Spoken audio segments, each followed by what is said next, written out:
జయ శ్రీరామ్. శుక్లాంబరధరం విష్ణుం శశివర్ణం చతుర్భుజం ప్రసన్నవదనం ధ్యాయేత్ సర్వవిఘ్నోపశాంతయే.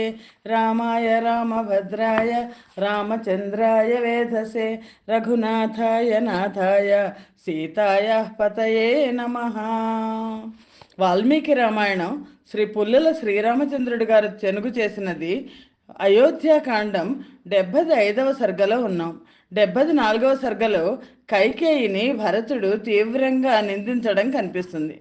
75వ సర్గలో భరతుడు కౌసల్య దగ్గరకు వెళ్ళడం కనిపిస్తుంది.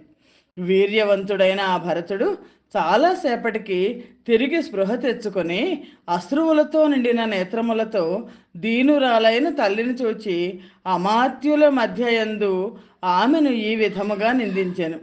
నేనెన్నడూ రాజ్యము కావాలనని కోరలేదు. అందరూ భరతుడి దగ్గర అందరూ ఉన్నారు అన్న సంగతి మనకు తెలీదు. ఇప్పుడు తెలిసింది. అమాత్యుల మధ్య అంటే అందరికీ భరతుడు కైకేయిని ఏమని విమర్శించాడో తెలిసింది. నేనెన్నడూ రాజ్యము కావాలని కోరలేదు. ఈ విషయమునందు తల్లితో కూడా ఎన్నడూ ఆలోచన చేయలేదు.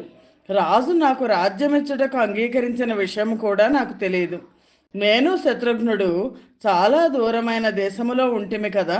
మహాత్ముడైన శ్రీరాముడు వనవాసమునకు వెళ్ళినట్లు కానీ సీత లక్ష్మణుడు ఏ విధముగా అరణ్యములోనికి వెళ్ళినారో ఆ విషయమును కానీ నేను ఎరగను.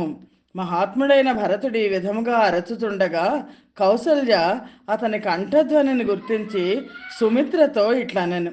క్రూరమైన పనిచేసి కైకేయి కుమారుడైన భరతుడు వచ్చినాడు. దీర్ఘాలోచన కల ఆ భరతుని చూడగోరుచున్నాను.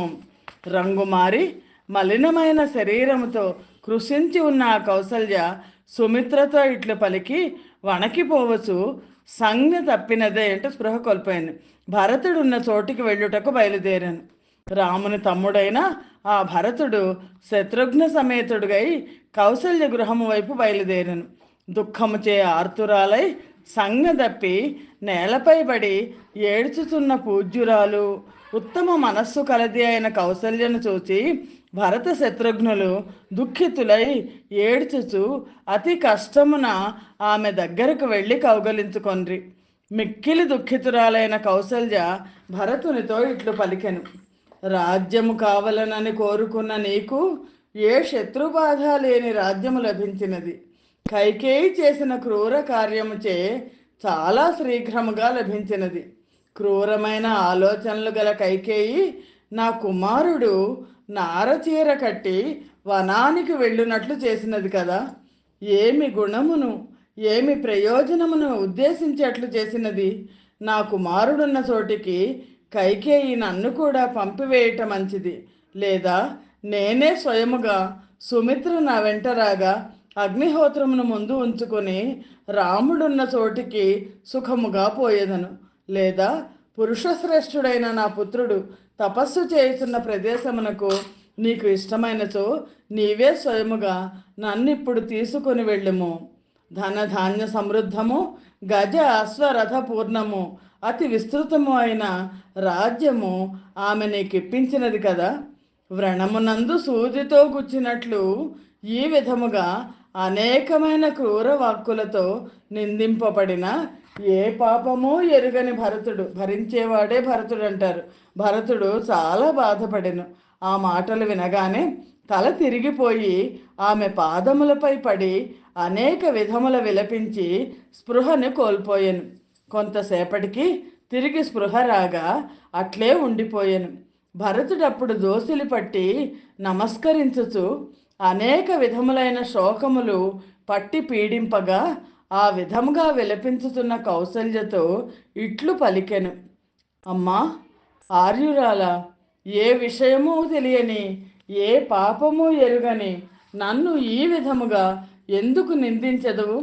నాకు శ్రీరామునిపై ఎంత అధికము స్థిరము అయిన ప్రేమ ఉన్నదో నీకు కూడా తెలియను కదా. సత్యసంధుడు సత్పురుషులలో శ్రేష్ఠుడు అయిన అన్నగారు ఎవ్వని సమ్మతిచే అరణ్యమునకు వెళ్ళినాడో వానికి శాస్త్రమును అనుసరించున్నది స్థిరమైనది అయిన బుద్ధి లేకుండుగాక. అనగా రాముడు అరణ్యవాసమునకు పోవలనని నేనెన్నడైనా మనస్సులో కూడా అనుకొని ఉన్నచో నా బుద్ధి వక్రమై శాస్త్రమును అనుసరించక అస్థిరమైపోవుగాక. సత్పురుషులకు అపకారము తలపెట్టు వాని బుద్ధి చెడి అమార్గమున ప్రవర్తించు వాని వినాశనమునకు హేతువగును. భరతుని శపథములను వ్యాజ్యం చే వాల్మీకి మహాముని ఈ ఘట్టంలో మనకు తెలియచేస్తున్నారు. అన్నగారు అరణ్యమునకు వెళ్ళుటకు నేను సమ్మతించి ఉన్నట్లయితే నాకు పాపాత్ముల సేవ చేసిన పాపము, సూర్యునకు ఎదురుగా మలమూత్ర విసర్జన చేసిన పాపము, నిద్రించుతున్న గోవును పాదముతో తన్నిన పాపము వచ్చుగాక. అన్నగారు నా సమ్మతి ప్రకారమే అరణ్యమునకు వెళ్ళి ఉన్నచో నాకు ఒక యజమాని తన భృత్యుని చేత చాలా పని చేయించుకొని అతనికేమీ ధనమివ్వనిచో వానికి ఎంత పాపము కలుగునో అంత పాపము నాకు కలుగుగాక. భరతుడు దుఃఖిస్తూ కౌసల్యతో అంటున్నాడు, ఆర్యుడు అరణ్యమునకు వెళ్ళుట అంటే నిజానికి శ్రీరాముడు అరణ్యానికి వెళ్ళడం అనేది భరతుడికి తెలియదు. ఆర్యుడు అరణ్యమునకు వెళ్ళుటకు నా సమ్మతి ఉన్నచో అంటే నాకు తెలిసినట్లయితే అని, నాకు ప్రజలను తన పుత్రులను వలె పరిపాలించుతున్న రాజుకు ద్రోహము చేసేవారికి ఎట్టి పాపము కలుగునో అట్టి పాపము కలుగుగాక. అన్నగారు అడవికి వెళ్ళుటలో నా అంగీకారం ఉన్నచో నాకు ప్రజల నుండి వారి ఆదాయములోని 6వ వంతు పన్నుగా స్వీకరించుతున్నాను. వారిని రక్షింపని రాజునకు ఎట్టి పాపము కలుగునో అది కలుగుగాక. అన్నగారు అరణ్యమునకు వెళ్ళవలనని నేను అనుకున్నచో నాకు యాగమునందు దానికి కావలసిన దక్షిణలన్నీ ఇచ్చేదనని మునులకు మాట ఇచ్చి పిదప నేను అట్లనలేదని అబద్ధములాడువానికి కలుగు పాపము కలుగుగాక. అన్నగారు నా అనుమతి ప్రకారమే అడవికి వెళ్ళి ఉన్నచో నాకు గజములతోనూ అశ్వములతోనూ రథములతోనూ నిండిన యోధ జనులతో వ్యాకులమైన రణరంగమునకు వెళ్ళి ధర్మము పాటించక వెన్నిచ్చి పారిపోయి వచ్చిన వానికి కలుగు పాపము కలుగ్గాక. అన్నగారు అడవికి వెళ్ళుటలో నా సమ్మతి ఉన్న పక్షమున దుష్టాత్ముడనైన నాకు ధీమంతుడైన ఆచార్యుడు ప్రయత్నపూర్వకముగా ఉపదేశిన సూక్ష్మ విషయములు కల శాస్త్రమును విస్మరించిన వానికి కలుగు పాపము కలుగుగాక. భరతుడు ఎన్ని రకాల ఒట్లు పెట్టుకుంటున్నాడో. అన్నగారు అరణ్యమునకు వెళ్ళుట నాకు సమ్మతమే అయినచో బలిష్టమైన బాహువులు భుజములు కల చంద్రార్క సమాన తేజస్శాలి అయిన ఆ శ్రీరాముడు రాజ్యాధీశుడై సింహాసనంపై కూర్చుని ఉండగా చూచు భాగ్యము నాకు కలగకపోవుగాక. అన్నగారు అడవికి వెళ్ళుటకు నా సమ్మతి ఉన్నచో అప్పుడు దయారహితుడనైన నాకు పితృ అతిథి పూజాది నిమిత్తములేవీ లేకుండుగాక. పాయసమును పులగమును మేక మాంసమును తినువానికి గురువులను అవమానించు దయావిహీనునికి కలుగు పాపము నాకు కలుగ్గాక. రాముడు నా సమ్మతి ప్రకారమే అరణ్యమునకు వెళ్ళినచో నాకు గోవులను పాదముతో తన్నిన పాపము, స్వయముగా పెద్దవారిని దూషించిన పాపము, మిత్రునకు ద్రోహము చేసిన పాపము కలుగ్గాక. అన్నగారు నా అనుమతి ప్రకారమే అడవికి వెళ్ళినచో దుష్టాత్ముడనైన నాకు ఒక వ్యక్తి తనపై ఉన్న విశ్వాసముతో రహస్యమునందు తన మిత్రాదులు ఇతరులను గురించి చెప్పిన దూషణ వాక్యములను వారికి చెప్పినచో ఆ వ్యక్తికి ఎంత పాపము వచ్చనో అంత పాపము నాకు కలుగ్గాక. అన్నగారు అరణ్యమునకు వెళ్ళుటలో నా అంగీకారం ఉన్నచో నేను ఎవ్వరికి ఎట్టి ఉపకారము చేయని వాడనుగాను, కృతజ్ఞత లేనివాడనుగాను, ఆత్మహత్యా పాపవంతుడుగాను, సిగ్గులేనివాడిగాను, లోకములో అందరి చేత ద్వేషించబడేవాడనుగాను అగుదునుగాక. అన్నగారు నా అనుమతి ప్రకారమే అడవికి వెళ్ళినచో నాకు ఇంటిలో భార్యాపుత్రాదులు ఇతరులైన పోష్యజనులు ఉండగా తానొక్కడే మృష్టాన్నమును భుజించిన వానికి ఎట్టి పాపము వచ్చునో అట్టి పాపము వచ్చుగాక. ఆర్యుడైన శ్రీరాముడు నా అనుమతి ప్రకారమే అడవికి వెళ్ళి ఉన్నచో నాకు తగిన భార్యను వివాహం చేసుకొనక సంతానరహితుడై ధర్మసమ్మతమైన కర్మలు చేయజాలని వానికి కలుగు పాపము కలుగ్గాక. ఎలాంటి కష్టాలొస్తే, పాపాలొస్తే ఆ పాపాలన్నీ నాకు తెలియదు. శ్రీరాముడు వనవాసానికి వెళ్ళడం నాకు తెలియదు అని చెప్పడానికి అన్నీ ఒట్లు పెట్టుకుంటున్నారాయన.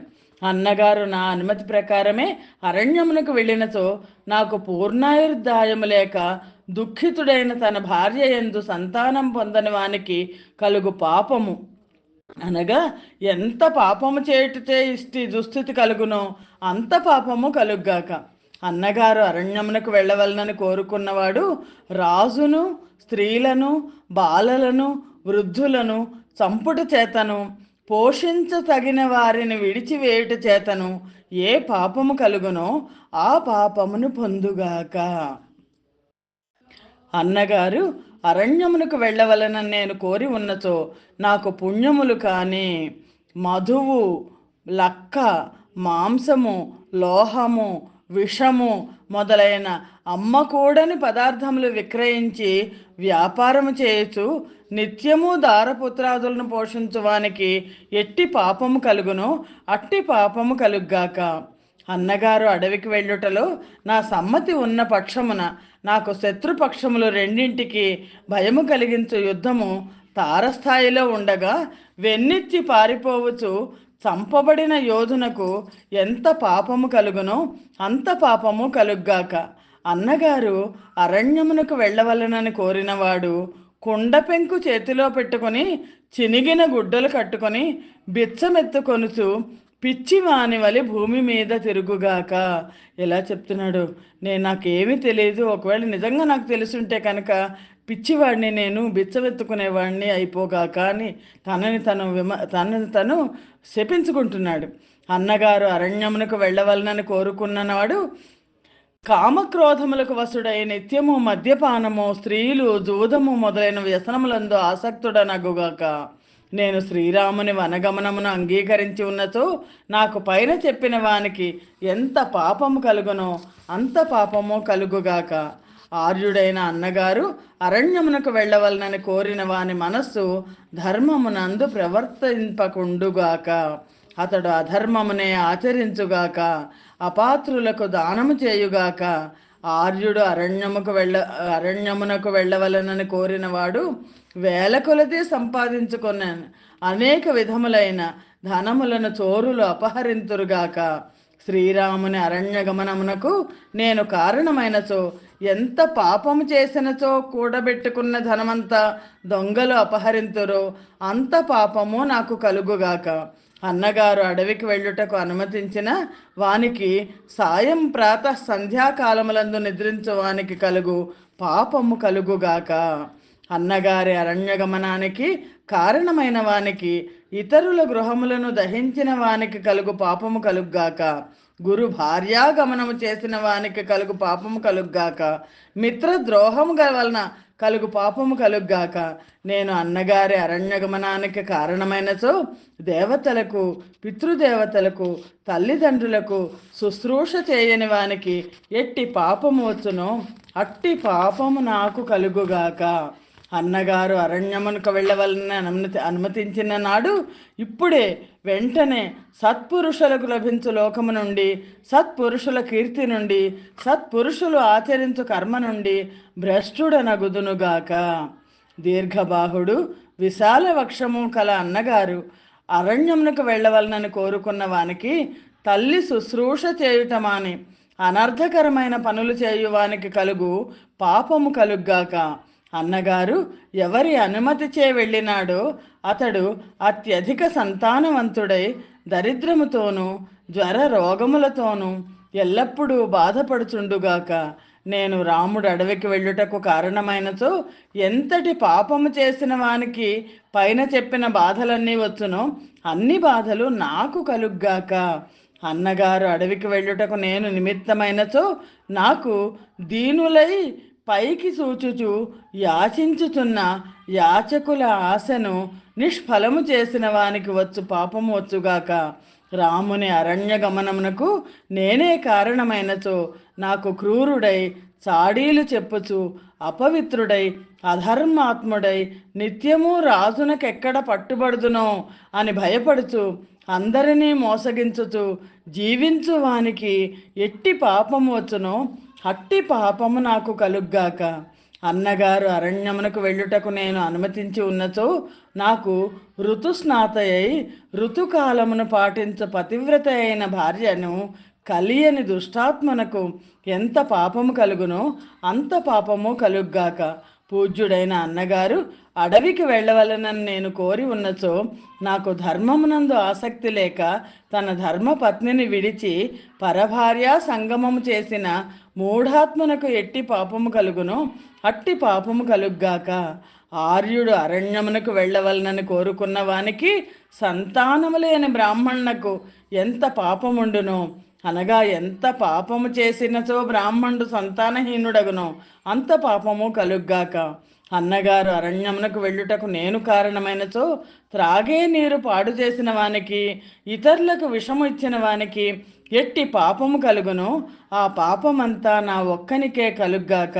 అన్నగారు అరణ్యమునకు వెళ్ళవలనని నేను కోరి ఉన్నచో నాకు దుష్టములైన ఇంద్రియములు కలవాడై బ్రాహ్మణుని కొరకై సిద్ధము చేసిన పూజకు విఘాతము కలిగించు వానికి ఎట్టి పాపము వచ్చునో, లేగదూడ ఉన్న ఆవు పాలను దూడకై మిగల్చకుండా పితికివేయువానికి ఎట్టి పాపము వచ్చునో అట్టి పాపము వచ్చుగాక. అన్నగారి అరణ్యగమనమునకు నేను కారణమైనచో నాకు జలము ఉండి కూడా లేదని చెప్పి దప్పికొన్న వానిని మోసగించిన వానికి కలుగు పాపము కలుగ్గాక. అన్నగారు అడవికి వెళ్ళవలనని నేను కోరి ఉన్నచో నాకు కొందరు రెండు పక్షాలుగా విడిపోయి కలహించుచుండగా వారిని విడదీయక మార్గములో నిలబడి చోద్యము చూచుచున్న వానికి ఎట్టి పాపము వచ్చునో అట్టి పాపము కలుగ్గాక. పతి లేక పుత్రునకు దూరమైన కౌసల్యను ఈ విధముగా ఓదార్చుచునే భరతుడు దుఃఖార్తుడై నేలపై పడిపోయెను. ఈ విధముగా కష్టమైన శపథములతో ఒట్టు పెట్టుచు దుఃఖార్తుడై స్పృహ తప్పి నేలపై పడిపోయిన భరతునితో కౌసల్య ఇట్లు పలికెను: కుమారా, నీవు ఈ విధముగా శపథములు చేసి ఒట్లు పెట్టుచు నా ప్రాణములకు దుఃఖము కలిగించుతున్నావు. అందుచే నా దుఃఖము ఇంకనూ పెరిగిపోవచ్చున్నది. కౌసల్యకి శ్రీరాముడన్నా భరతుడన్నా తేడా లేదు. వత్స, పుణ్యవశముచే నీ మనస్సు ధర్మ మార్గము నుండి చెలించలేదు. సత్య ప్రతిజ్ఞుడవైన నీవు లక్ష్మణ సమేతుడవై సత్పురుషుల లోకమును చేరగలవు. రాముని యందు అత్యధికమైన ప్రేమగల ఆ భరతునితో ఇట్లు పలికి కౌసల్య ఆ మహాబాహుని ఒడిలో కూర్చుండబెట్టుకొని కౌగిలించుకొని చాలా దుఃఖించుతూ ఏడ్చెను. దుఃఖార్తుడై ఆ విధముగా విలపించుతున్న ఆ మహాత్ముని మనస్సు మోహము చేతను దుఃఖపీడ చేతను చాలా నలిగిపోయెను. ఎక్కువ విలపించుతూ చైతన్యరహితుడై బుద్ధి నశించి నేలపై పడి మాటి మాటికి నీ వేడిగా నిట్టూర్చుతున్న ఆ భరతునకు ఆ రాత్రి దుఃఖముతో గడిచెను. శ్రీమద్ రామాయణమునందలి అయోధ్యాకాండలోని 75వ సర్గము సమాప్తము. స్వస్తి ప్రజాభ్య పరిపాలయంతాం న్యాయేన మార్గేణ మహిం మహేష. గోబ్రాహ్మణేభ్య శుభమస్తు నిత్యం. లోకా సమస్తా సుఖినో భవంతు. సర్వం శ్రీరామార్పణమస్తు. జై శ్రీరామ్.